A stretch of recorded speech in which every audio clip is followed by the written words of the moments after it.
à tous, nous sommes toujours le mercredi 1er avril.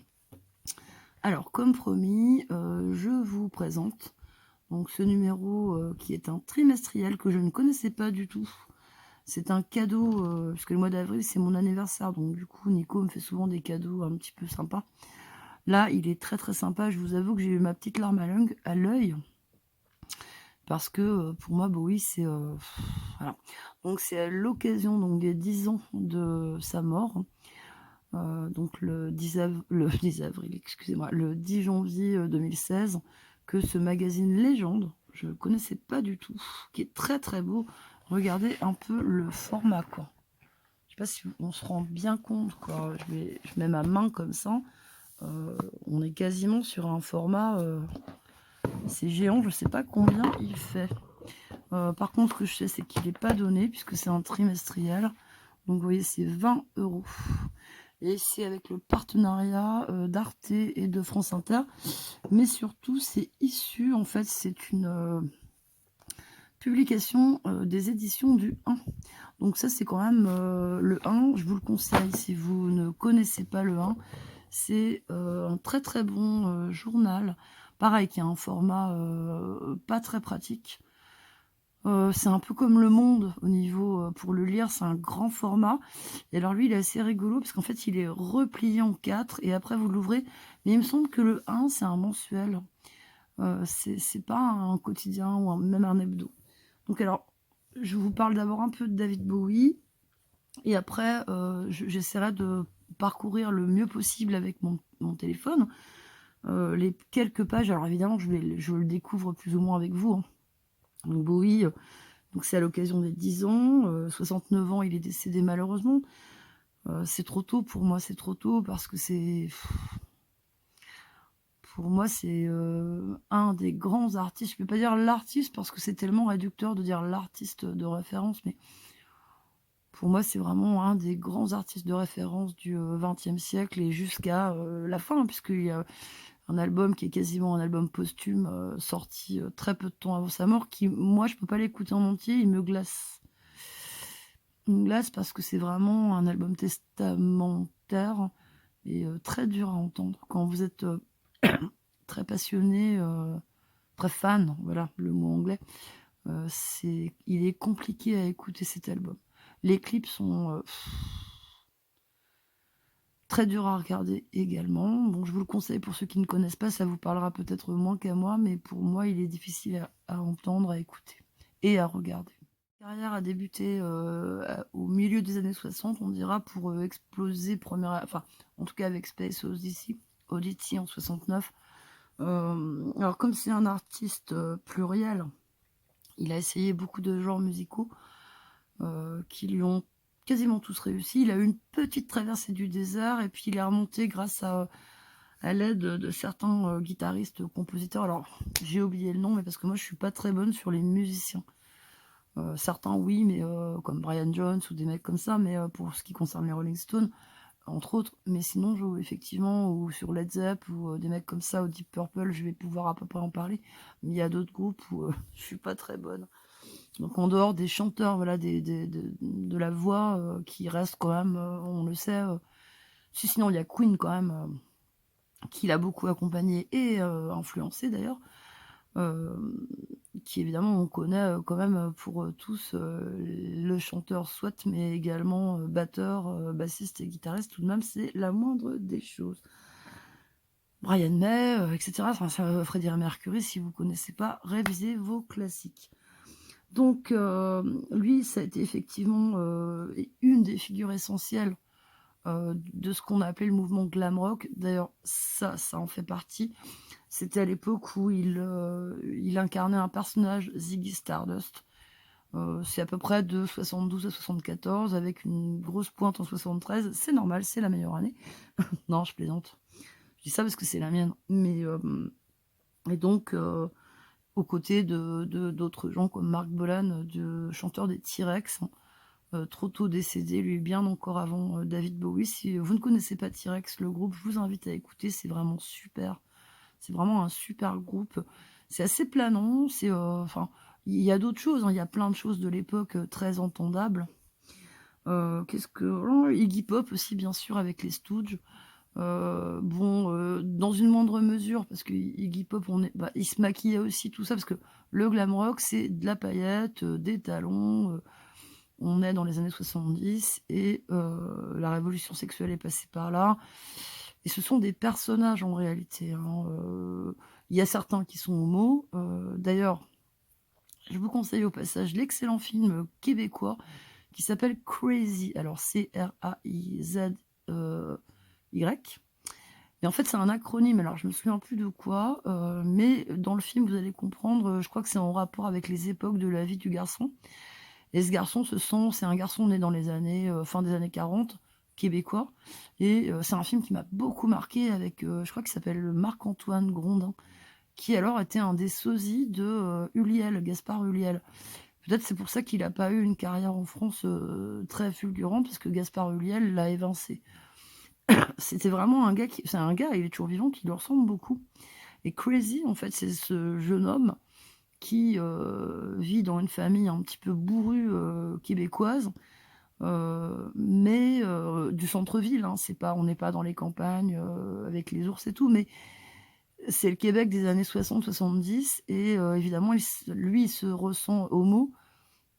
C'est très compliqué, parce qu'il a un père qui accepte pas, pour qui c'est même pas envisageable d'en parler, des frères qui sont des rockabilly, et puis assez bourrins. Et il y a Ziggy Stardust en fond, quoi, c'est-à-dire ce personnage que vous connaissez tous, avec cette espèce d'éclair qui lui barre la figure de coloré. Et je pense que Bowie a aidé beaucoup de jeunes hommes, dans cette période où c'était pas simple de pratiquer son coming out, et les a aidés justement à assumer ce qu'ils étaient. Pour autant, Bowie n'est pas gay. Bon, alors évidemment, on lui prête des histoires avec Mick Jagger, voilà. Bon, voilà. Mais tout ça, hein, moi, j'étais pas dans leur lit.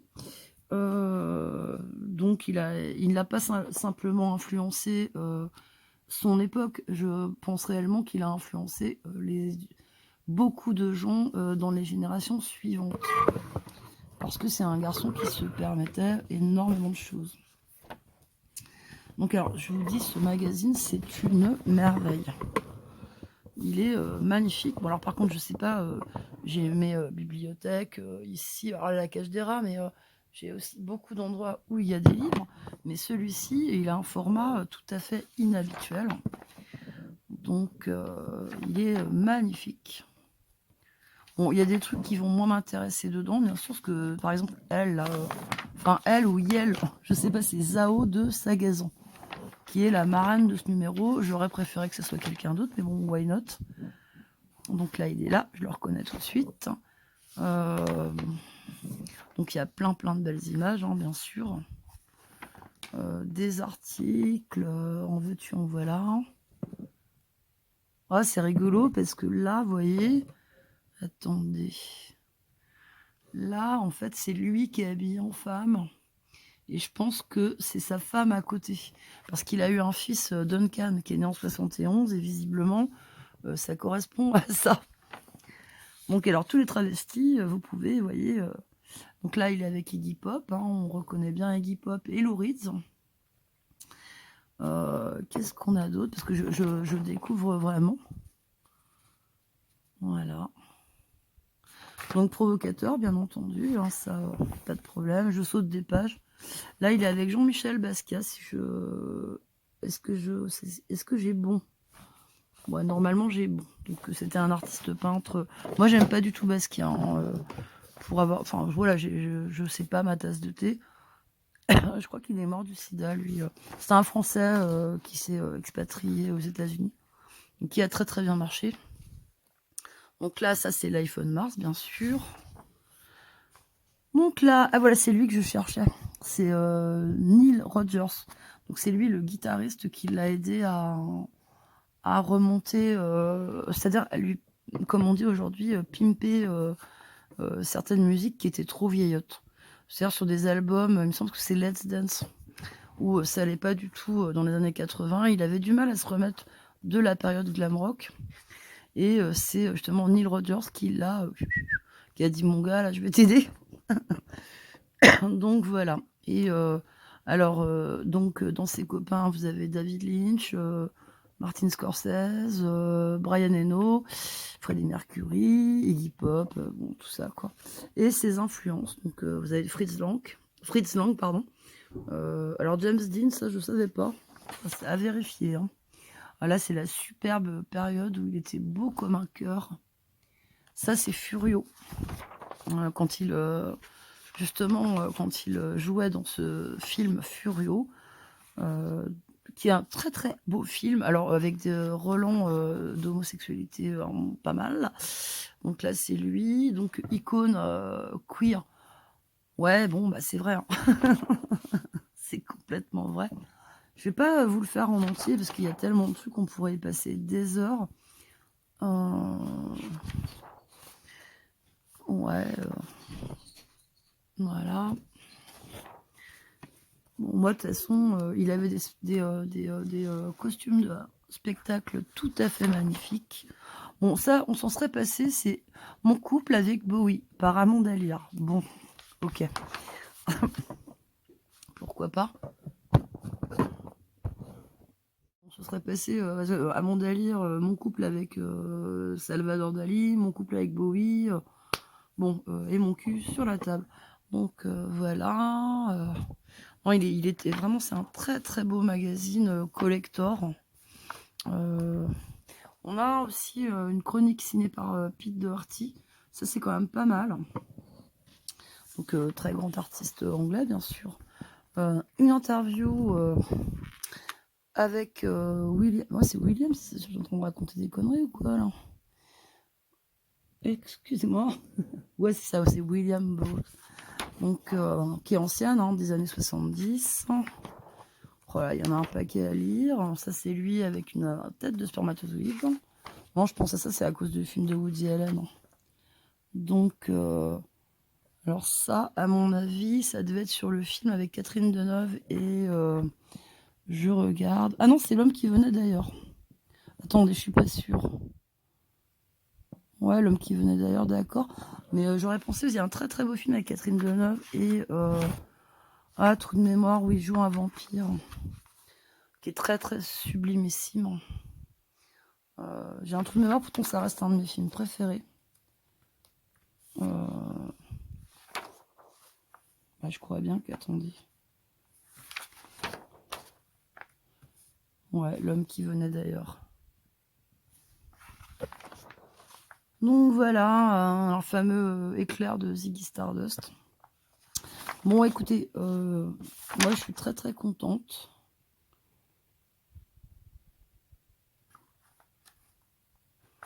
Je ne suis pas un prophète ni un homme des cavernes, juste un mortel avec le potentiel d'un Superman. C'est tout à fait vrai, quoi. C'est complètement lui, quoi. Donc voilà. Encore une tenue de scène. Tokyo Pop. Et très très beau. Alors on voit que dans ce magazine, j'ai engueulé Nico parce que je lui dis mince, j'aurais bien voulu avoir le 1 sur Zinedine Zidane. Non, je déconne. Hein. Par contre, on a Elisabeth II, Georges Brassens. Bardot, ça peut être intéressant. Il peut y avoir de belles photos. On a ouais, Simone Veil, Birkin, Gainsbourg, Mandela. Les Beatles, ouais, mais bon, moi j'ai l'intégrale des Beatles, donc je sais pas si. Ok, Simone de Beauvoir, hors de question. Bob Dylan, ouais, ça pourrait être sympa. Raphaël Nadal, alors là, je m'en fous comme de l'an 40.